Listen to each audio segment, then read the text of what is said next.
faut-il invoquer entre Arlecchino, la 4e actrice, Fatui, et Clourand, le meilleur DPS électro? Alors on a du coup Arlecchino, justement un monstre de puissance dans le Big Tree des meilleurs DPS, avec du coup maintenant Neviette toujours et Mavuka, justement un duo qui est très très très puissant. Enfin, je veux dire un trio plutôt qui est très très puissant. Justement, trois meilleurs DPS. Alors, Arlecchino, il va se jouer dans des équipes très similaires à Mavuka et en plus 2 éléments. C'est juste que Mavuka possède un meilleur DPS théorique. Et du coup, par rapport à ça, Mavuka plutôt Arlecchino a été beaucoup boycott ces derniers temps parce que Mavuka serait du coup un peu rip d'Arlecchino, un petit peu. Et pour répondre un petit peu à ça, pour moi, Arlecchino, c'est vraiment quand même un très bon pool. Et Mavuka est peut-être au-dessus d'Arlecchino, mais en soi, il faut y mettre l'investissement parce que Mavuka, c'est pas un perso facile à jouer. Enfin, je trouve que si vous voulez dévoiler son plein potentiel de dégâts en fonte notamment, elle est pas facile à jouer. En tout cas, c'est pas un œillette, ça c'est sûr. Et en plus, elle peut pas se auto-heal, donc elle a besoin d'un shielder ou d'un healer. Donc forcément, ça ne rend pas si confortable que ça. Alors qu'à côté, on a des Neviettes qui peuvent se heal de fou furieux. Ou Arlecchino qui, avec son type, peut se heal. Mais du coup, Arlecchino, c'est quand même un très très très bon personnage, du coup. Mais entre du coup Arlecchino et Maoka, je trouve que si vous n'avez pas de Natlanian, justement, que vous n'avez pas enfin vous n'avez pas Xylonen et Cyclali, c'est Arlecchino est meilleur que Maoka en soi. Parce que Xylonen et Cyclali, elles sont indispensables pour moi un petit peu pour jouer Maoka en soi. Parce que en fait Maoka elle est très dépendante de son ulti. Et pour le recharger rapidement, il lui faut des Nathaniel, du coup depuis Nathaniel. Et en plus, Cyclali c'est le seul perso qui peut vraiment permettre à Maoka de faire des vraies fontes. Du coup ça veut dire que du coup il dépend quand même pas mal de Cyclali aussi pour faire de la fonte qui est meilleure que les vape, que la vape. Enfin voilà, que l'évaporation. Et Xylonen, en fait elle est comme Kazuha. Donc dans ce sens là on pourrait dire que Kazuha est aussi bien. Mais justement il y a un mais, c'est que Xylonen elle consomme une tonne de points en Octam et permet à Mavuka d'avoir son ulti beaucoup plus souvent, ce qui fait qu'elle est vraiment de loin le meilleur support pour Mavuka, même devant Cyclali en soi. C'est absurde. Mais pour moi, en tout cas pour l'Arlecchino, quand même, si vous cherchez un DPS Pyro ou un DPS plus friendly, ça peut être une très bonne possibilité. Moi je vais la pour parce que je me suis fait shop sur Mavuka. Et mon meilleur DPS Pyro, c'est Giluk. Donc je vais pas le cacher que j'ai vraiment besoin de l'Arlecchino, voilà, pour ma box. Et aussi, le perso est très friendly, vu qu'elle peut se jouer avec beaucoup de 4 étoiles dans cette cible, contrairement à une Mavuka qui est loquée derrière 2-5 étoiles pour dévoiler son vrai potentiel de dégâts, ce qui est un petit peu dommage.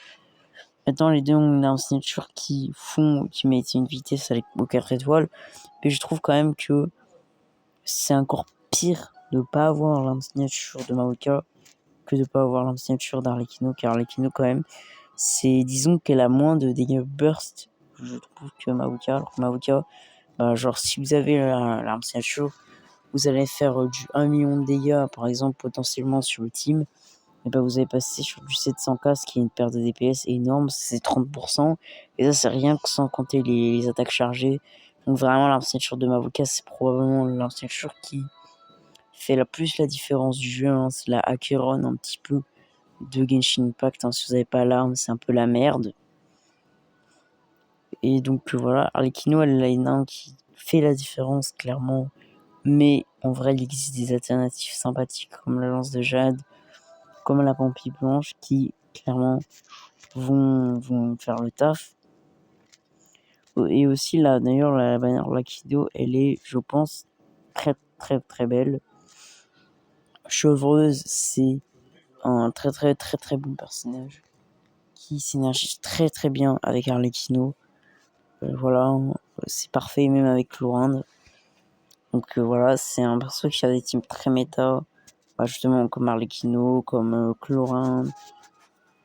On peut même la jouer avec Maoka, elle est plutôt polyvalente et elle a des vraiment très bonnes teams. Par contre, elle est un peu verrouillée derrière sa 6, mais ses 0 elle reste solide, surtout si vous n'avez pas des Kazuha, des Xilonen, quoi. Ça peut vraiment être intéressant dans ce genre de cas. Pour Rosalia, par contre, elle est pas ouf, on va pas se mentir. Et mieux vaut éviter de la jouer avec Arlecchino, sauf si vous avez la ligue, vous jouez en team fonte. Bon, là, j'ai envie de dire pourquoi pas, mais il me semble même que Kaya soit meilleur ici.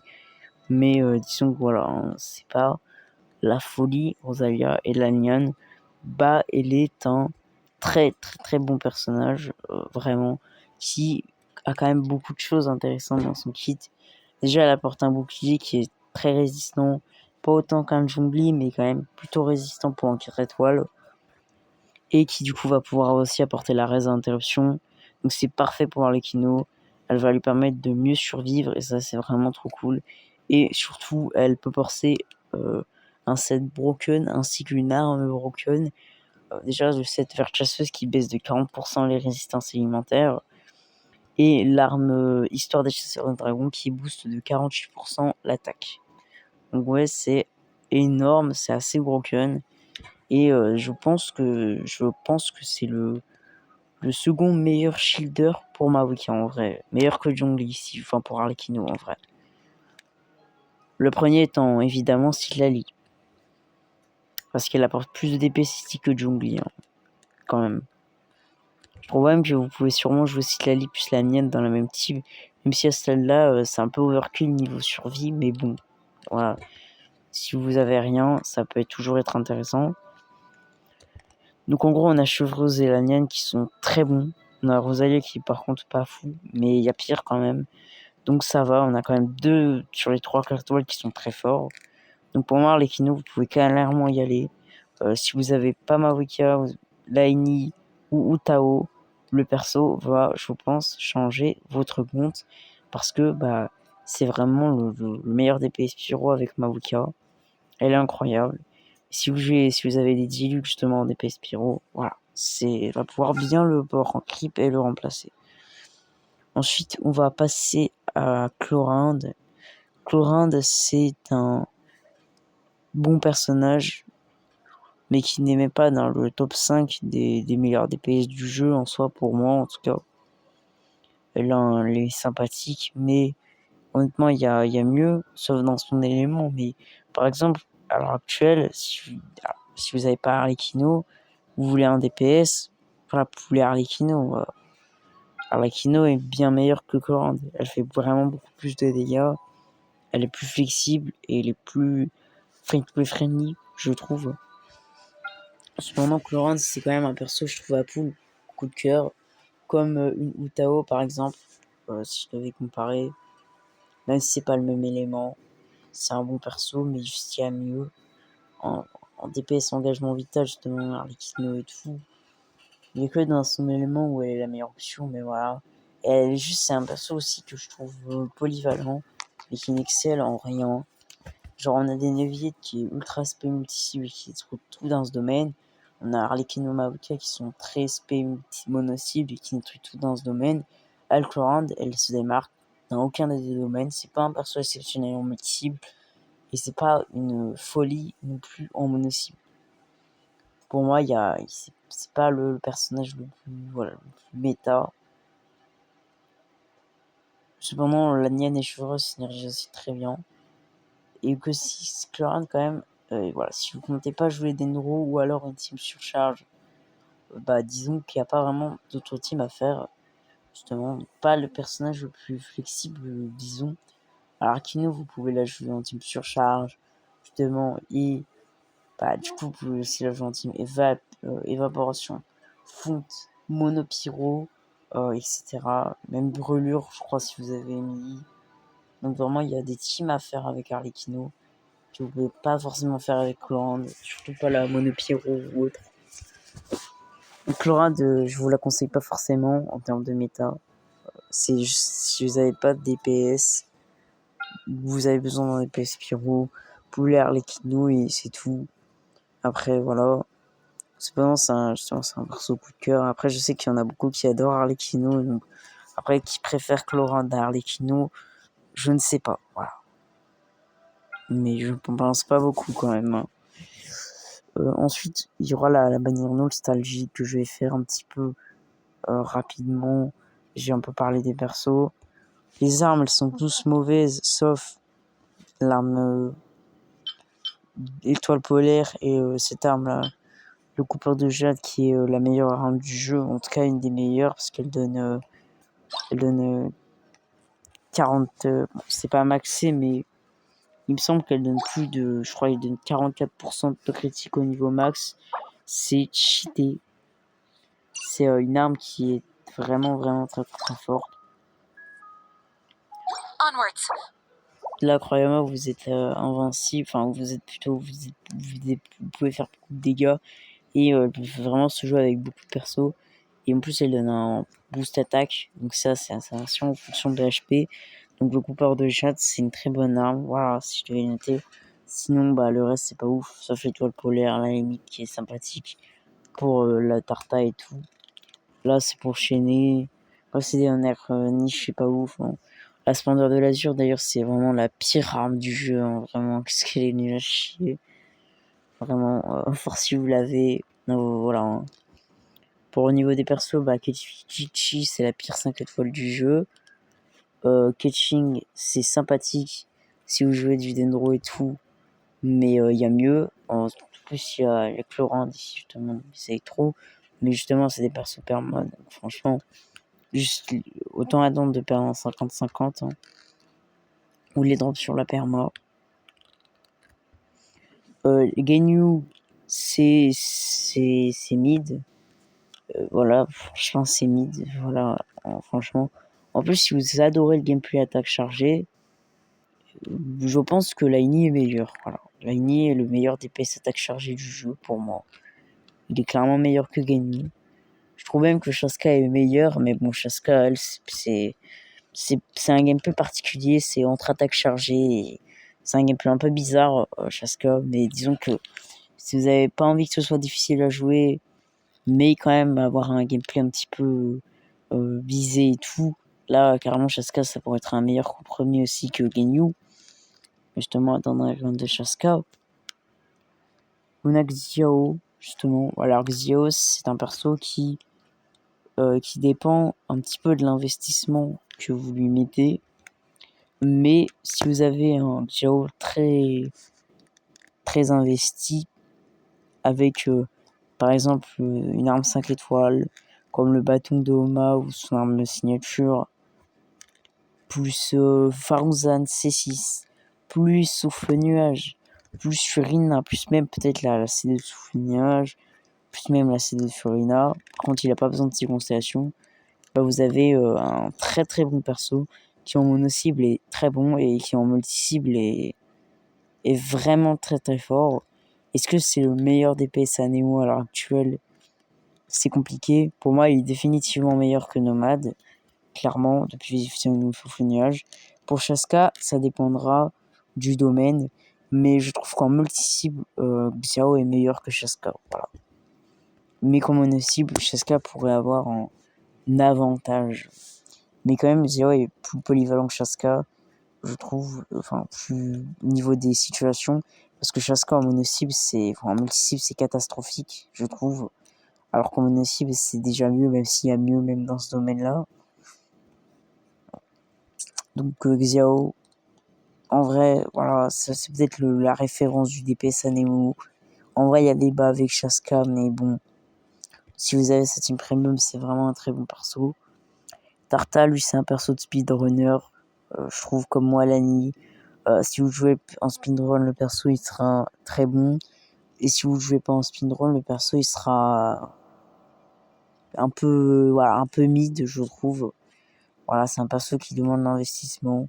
Voilà, pas besoin de 5C1, contrairement à Mualani, qui, si on veut vraiment exploiter son kit, change quand même beaucoup avec sa C1.